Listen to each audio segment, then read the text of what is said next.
निरस्तकुहकं सत्यं परं सत्यं परं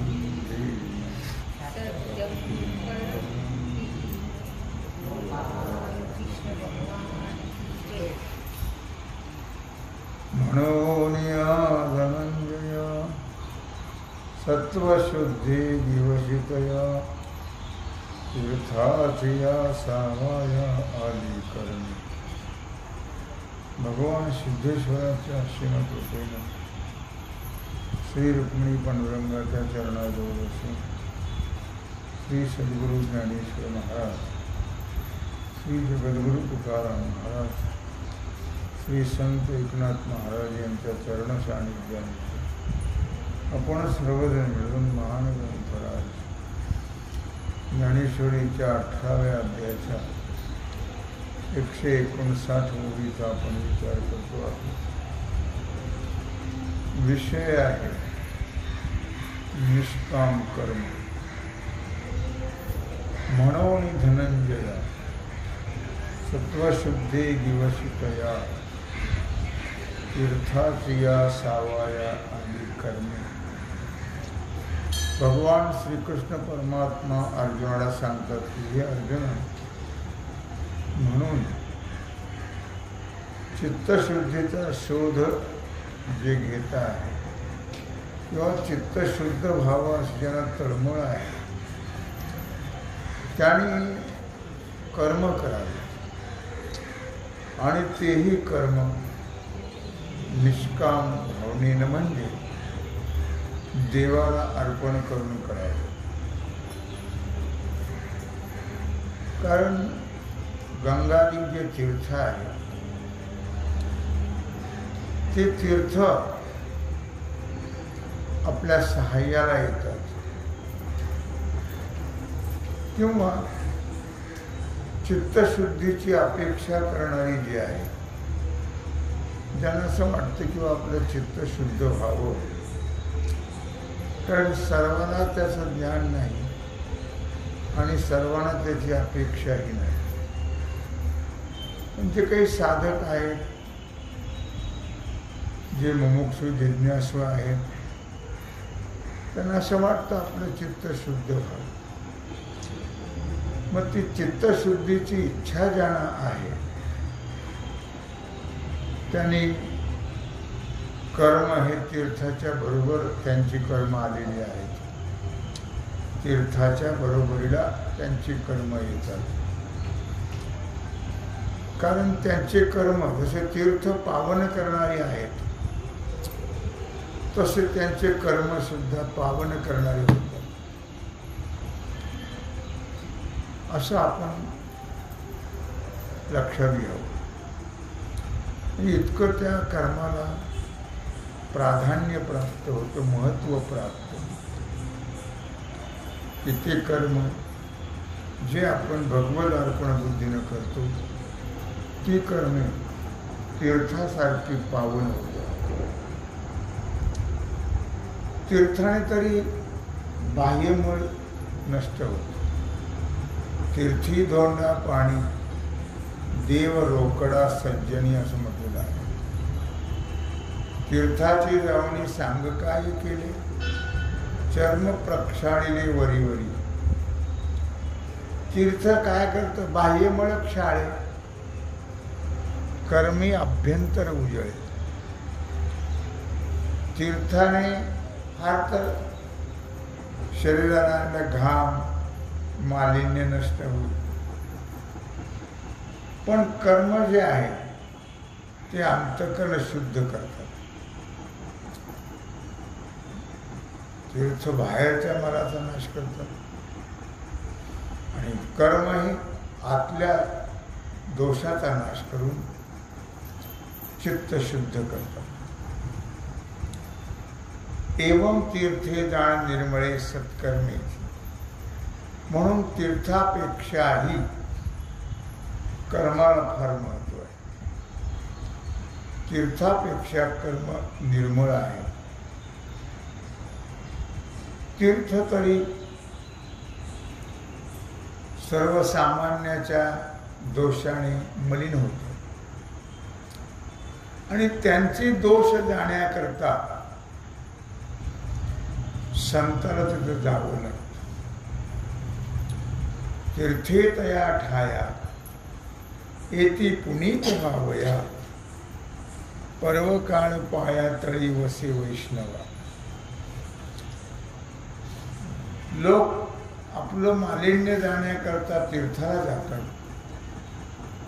आणि तीर्थ आपलं मालिन्य जाण्याकरता संताकडे येतात.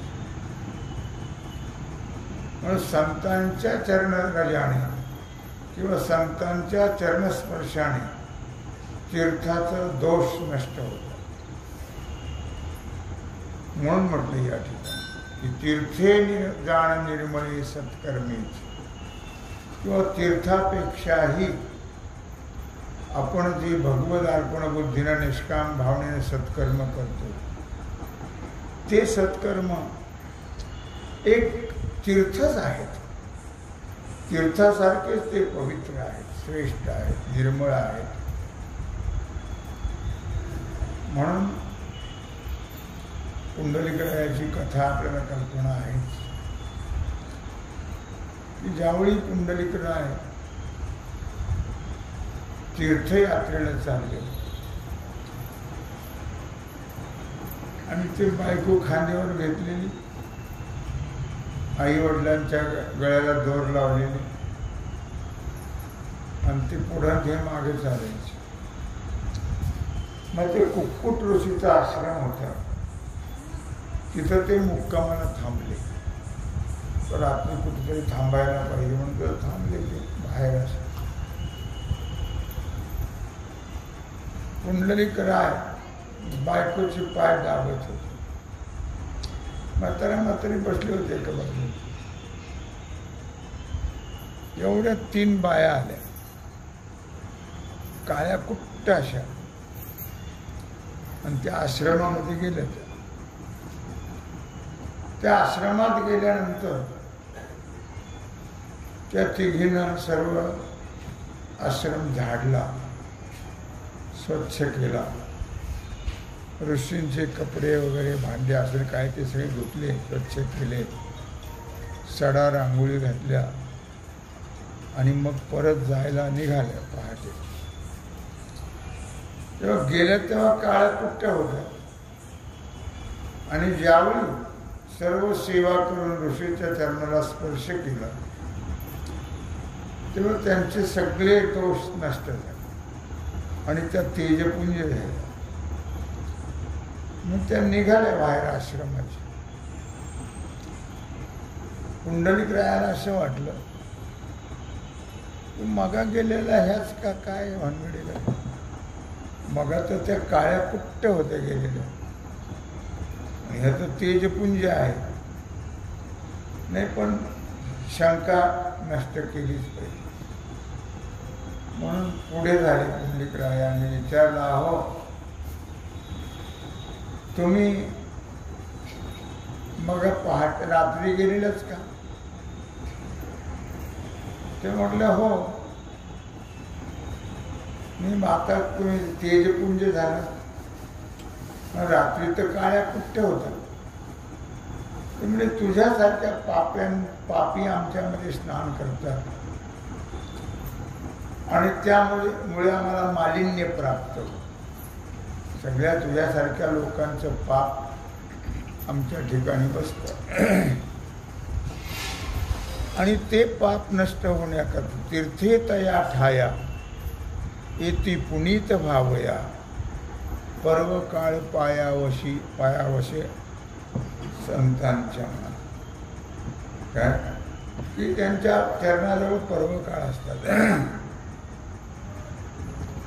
त्यांच्या चरणस्पर्शाने पाप नष्ट होतं, तीर्थ पवित्र होतं. म्हणले मी कसं काय माझ्यासारखं, म्हणजे मला नाही कळलं. म्हणले मूर्खा तुला लाज वाटायला पाहिजे. म्हणले का बरं, मला काय लाज वाटायची? लाज वाटते की असं कर्म करत नाहीत, निर्लज्जच करतात. मला कशाची लाज झाली? मला काय झालं?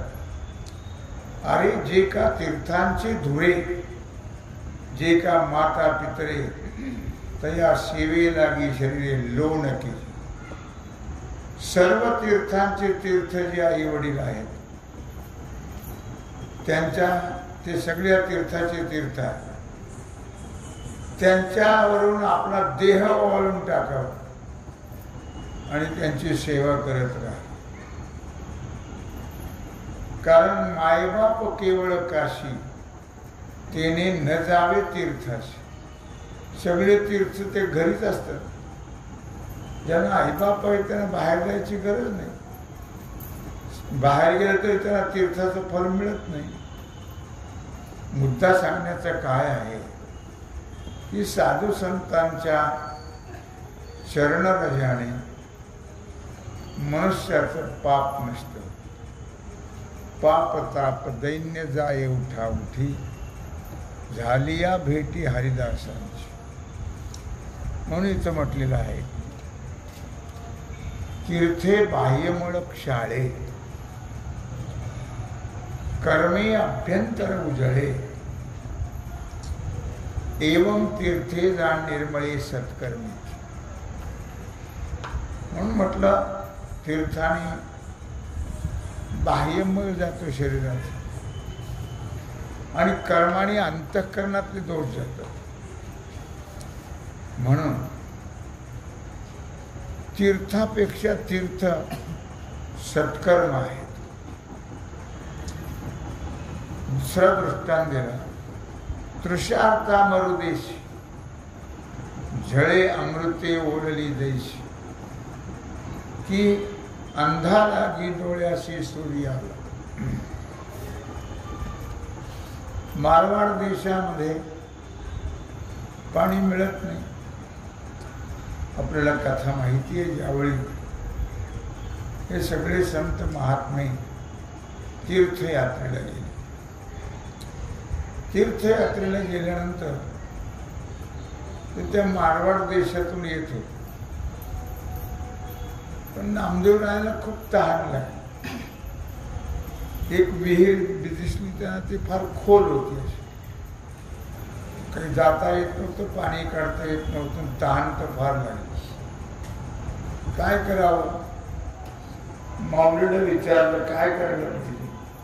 काय नाही म्हटलं आपल्या आपल्या सामर्थ्याने जायचं. आता माऊली ज्ञानराज माझी योग्यांची माऊली. ज्ञानोबा योग्याचे राजे आहेत. त्यांनी छोटंसं रूप धारण केलं चिमणीसारखं आणि जाऊन पाणी पिऊन आले. म्हणले नामदेवा तुला पाणी आणू का? तर म्हणले मी दुसऱ्याच्या हाताने घेत नसतो. माझं मलाच प्राप्त झाले. आणि कसं होईल प्राप्त? कसं होईल ते बघा म्हटलं. मग नामदेवराय भगवंताची प्रार्थना करत बसले. जेव्हा ती प्रार्थना करत बसले म्हणजे प्रार्थनाच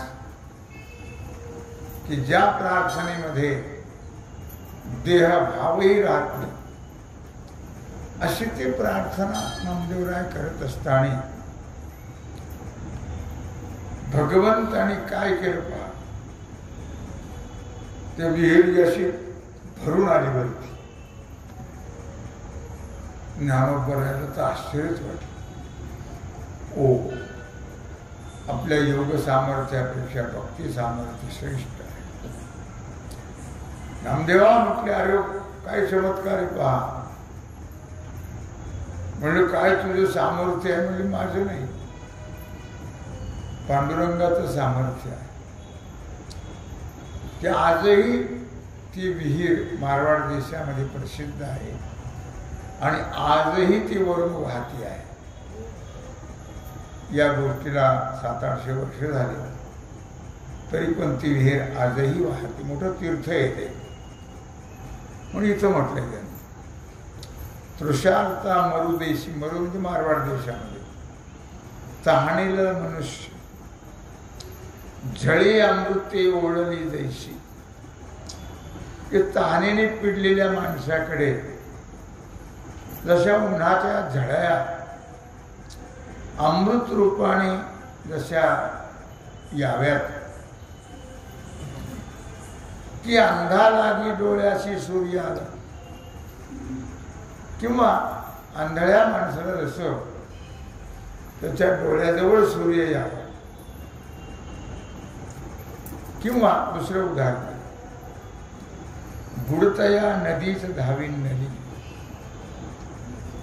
पडतया पृथ्वीच कवळिली, निमतया मृत्यूने तिथली आयुष्य वृद्धी. बुडतया नदीच धावीन नदी, बुडणाऱ्या माणसाला गंगामाई धावून आली त्याला तारलं, मग काय प्रश्न आहे? मग कसा बुडेल ते? पडतया पृथ्वीचे कवळिली, असा पडत होता माणूस, त्याला पृथ्वी देवी निर्माण झाली आणि त्याला मिठी मारली आणि त्याला पडू दिले नाही. कवळिली, त्याला धरलं असं, पडू दिले नाही. निमतया मृत्यूने दिलेली आयुष्य वृद्धी, मरक्या माणसाला मृत्यू प्रसन्न झाला आणि त्याने आयुष्य दिलं. या दृष्टांताप्रमाणे तैसी कर्मेची कर्मबद्धता, मुमुक्षु सोडविले पांडुसुता, जैसा रसरिती मरता राखिला विषय, तैसी कर्मेची कर्मबद्धता.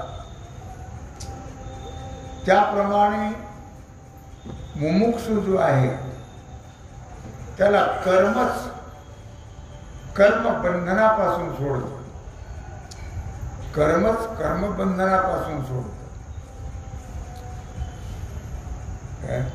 जैसा रसरिती मरता राखिले विषय, त्याप्रमाणे मनुष्य मरत असताना रसायनाच्या पद्धतीने विष जर दिलं, रसायनाच्या पद्धतीने, तर ते विष सुद्धा मरक्या माणसाला वाचवतं.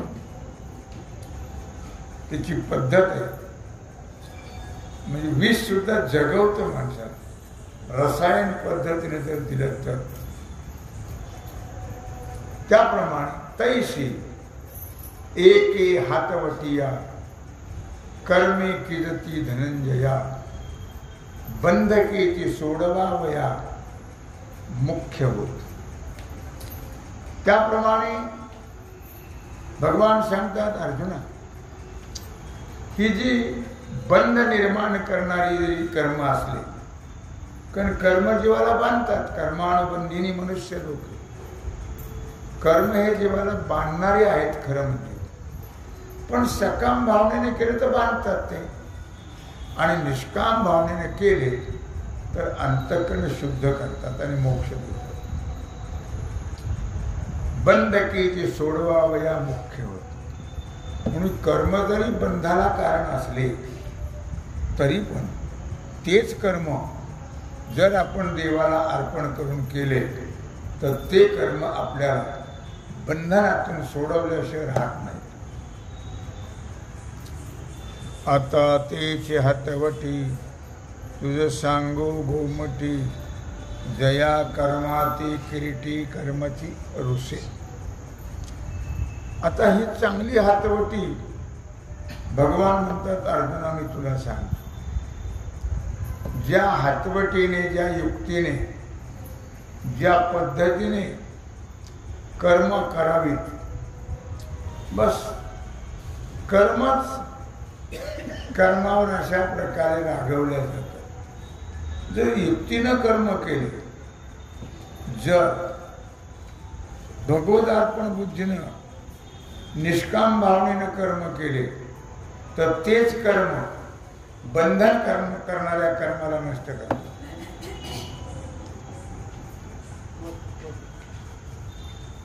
एतान्यपि तु कर्माणि संगं त्यक्त्वा फलानि च कर्तव्यानीति मे पार्थ निश्चितं मतमुत्तमम् एतान्यपि तु कर्माणि संगं त्यक्त्वा फलानि। भगवान सांगतायत अर्जुना की सर्व कर्म कर्तृत्वाची जी आसक्ती आहे, जे कर्म जे फलाच्या इच्छेने केल्या जातात ती फळ टाकून द्यायची आहेत, म्हणजेच ती कर्म देवाला अर्पण करून करायची आहे. फलाच्या इच्छेनं कर्म करायचे नाहीत.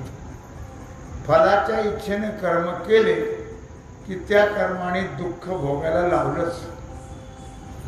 देवाला अर्पण कर्म करून जर केले तर तेच कर्म बंधनातून मुक्त करतात.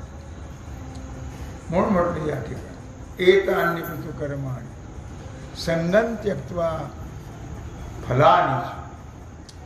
म्हणून कर्म करत असताना त्याची जी आसक्ती आहे फलाची, ती आसक्ती टाकायची आहे आणि प्रत्येक कर्म देवाला अर्पण करून करायचं आहे.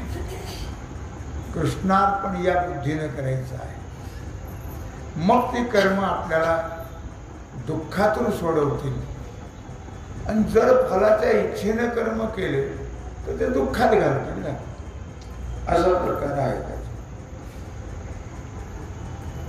तरी महायाग प्रमुखे कर्मे निफजता या चुके कर्तेपणाचे निनठके पुंजणी अंगी.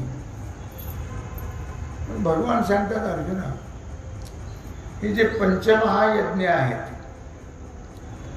त्याच्यात ज्याच्यामध्ये पंचमहायज्ञ प्रमुख आहेत अशी नित्यनैमित्तिक कर्मे बिनचूकपणाने करत असताना अंगामध्ये कर्तृत्वाचा अभिमान निर्माण करतात.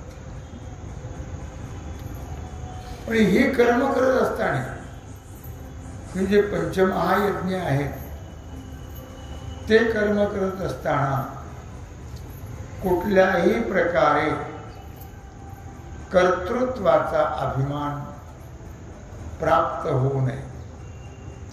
आम्ही हे कर्म करतो असं सुद्धा म्हणू नये. आम्ही यात्रेला गेलो असं म्हटलं की यात्रेचं फल फुकट गेलं. आम्ही दान केलं म्हणायचं नाही.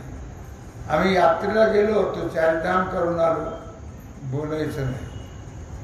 काय दान केलं बोलायचं नाही, तप जप केलं सांगायचं नाही, तीर्थयात्रा केलं सांगायचं नाही, सत्कर्म केलं ते त्याची दौंडी पिटवायची नाही, नाही तर त्याचं पुण्य फुकट जात. जाहिरातबाजी केली की फुकट जातं ते कर्म, त्याचा उपयोग होत नाही.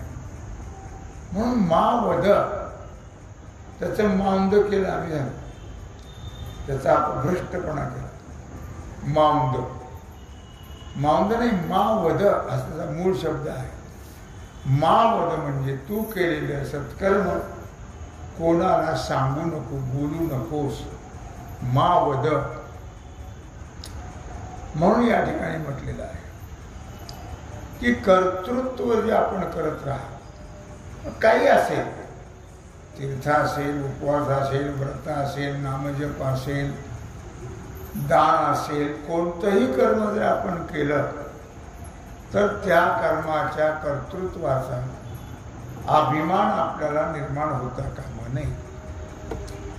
अभिमान जर निर्माण झाला तर ते कर्म तर फुकट जातच, पण तो अभिमान अधोगतीला नेतो. जो मोले तीर्था जाई तया मी यात्रा करीत आहे, ऐसेस लाग्यतेचा नव्हे तोषा जेवी. पहा, मोठे मोठे लोक जे आहेत ना ते मजूर लावतात. मजूर जसे फोटो पुसायला मजूर लावतात की नाही, दुकानातले फोटो असे 10-5 फोटो काही दुकान सगळ्यांना असतात. आस्तिक जे लोक आहेत भाविक त्यांच्या दुकानात काही देवाचे फोटो असतात. नास्तिकाच्या ठिकाणी काहीच नसतं. मग ते फोटो पुसायला ब्राह्मण असतात.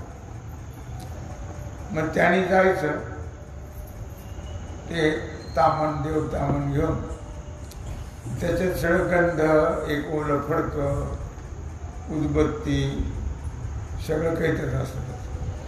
तिथे गेलं त्यांच्या ओले फडके ते पुसायचे, त्याला गंध लावायचा, फुलं व्हायची, उदबत्ती ओळायची, चालले दुसरीकडे. असे काही मजूर लावलेले असतात पूजेला. काही लोकांमध्ये ठेवतात मजूर. इथं म्हटलंय त्याने की जो मोले तीर्था जाय, तसे काही लोक तीर्थयात्रा करता मोलाने लावतात. लोक काशीची कावड न्यायची आणि रामेश्वरला घालायची, तर ते मजुरीने लावतात. लोकांना पैसे देऊन त्यांना ते करायला लावायचे. मग जो पैसे घेऊन ते तीर्थ करतो त्याला अभिमान येईल का? येणार नाही. तो मजुरीने चाललाय ना, पैसे घेतोय तो.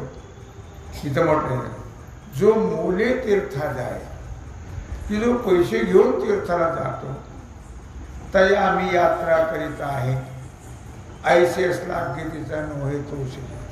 त्याला कधीच अभिमान होणार नाही मी तीर्थयात्रा केल्या, कारण तो पैसे घेऊन तीर्थयात्रा करतोय. मग ज्याने पैसे दिले त्याला त्या तीर्थयात्रेचं फल मिळणार. आणि जरी गेला पायी चालत आराम केला तरी त्याला मिळणार नाही. मी का मुद्रा समर्थाची जो एकवटू झोंबीराया, तुम्ही जिणता ऐशिया नाहीची गरवा. का मुद्रा समर्थाची जो एकवटू झोंबीराया. सैनिक जे असतात ते समर्थ असणाऱ्या राजाच्या सत्तेच्या बळाने शक्तिशाली होऊन एकवटून शत्रूचा पाडाव करतात. कोण? सैनिक शत्रूवर विजय मिळवतात. मग विजय सैनिकाचा झाला म्हणतात का राजाचा? विजय कुणाचा झाला म्हणतात? राजाचा. आम्ही जिंकला हा अभिमान त्यांना नसतो, कारण ते राजाचे सेवक आहेत. जरी त्याने शत्रूला जिंकलं, विजय मिळवला, तरी तो अभिमान राजाला आहे, सैनिकाला नाही. काय?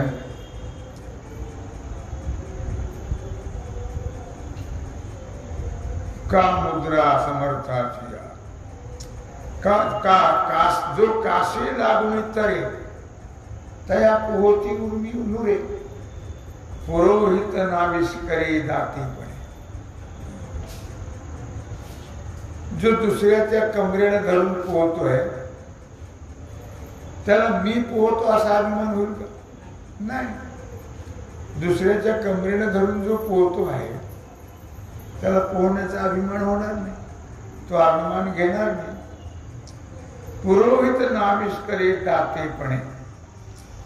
जो उपाध्याय आहे, यजमानाच्या प्रतिनिधी म्हणून जो दुसऱ्याला दक्षिणा देतो ब्राह्मणाला, त्याला मी दान करतो असा अभिमान होईल का? नाही. यजमानाचे पैसे तो दान करतोय, त्याला मी दान करतो असा अभिमान होणार नाही, आणि त्या दानाचं फल त्याला मिळणार नाही. ते यजमानाला मिळेल, त्याला कसं काय मिळेल? तैसे त्याप्रमाणे कर्माकरता ही उदाहरणं आहेत. तैसे कर्तृत्व अहंकारे नेघोण यथावसरे कृत्य जातांची मोहरे सारी जती. त्याप्रमाणे अहंकार. आता बरेच अभिमानाकरता उदाहरणं दिले.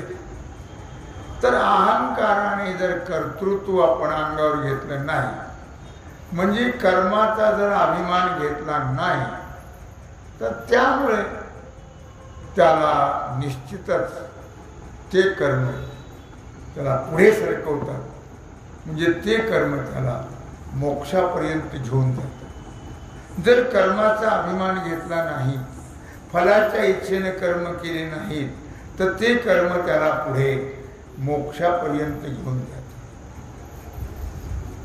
केल्या कर्मा पांडवा, भगवान म्हणतात अर्जुना, केल्या कर्मा पांडवा जो अति फळाचा यावा, तया मोहरा होणे जावा मनोरथ. भगवान म्हणतात अर्जुना, एक लक्षात ठेव महत्वाचा भाग, की केलेले जे कर्म आहेत त्या कर्माकडे ज्या फळाचं आगमन होतं, केलेल्या कर्माचं फळाचं जे आगमन होतं, त्या फळाकडे आपलं मन वळू देऊ नये. केलेल्या कर्म फळ येईल की केलेल्या कर्माचं, पण त्या कर्म आपण त्याचं फळ घ्यायचंच नाही, त्याच्या फळाची इच्छा करायची नाही. काय तया मोहरा हो निदावा मनोरथ, म्हणजे आपल्या मनामध्ये कधीही जरी कर्मफल चालून आलं तरी त्या कर्मफलाची इच्छा तर करू नयेच, पण ते फल सुद्धा घेऊ नये. कारण ते कर्माचं फल शेवटी बाधक होतं. जर ते घेतलं नाही तर ते साधक होतं. त्याच कर्मफलाने आपलं अंतकरण शुद्ध होतं, आणि शुद्ध अंतकरण झाल्यानंतर त्याला भगवत प्राप्ती होते. म्हणून भगवान या ठिकाणी अर्जुनाला निष्काम कर्माचं महत्व आणि वर्णन करून सांगत आहे. अशा प्रकारे झालेली सेवा भगवत चरणी समर्पित करून राहिला जो सेवेचा भाग आहे तो आपण उद्या पाहू. कुंडलिक वरदा.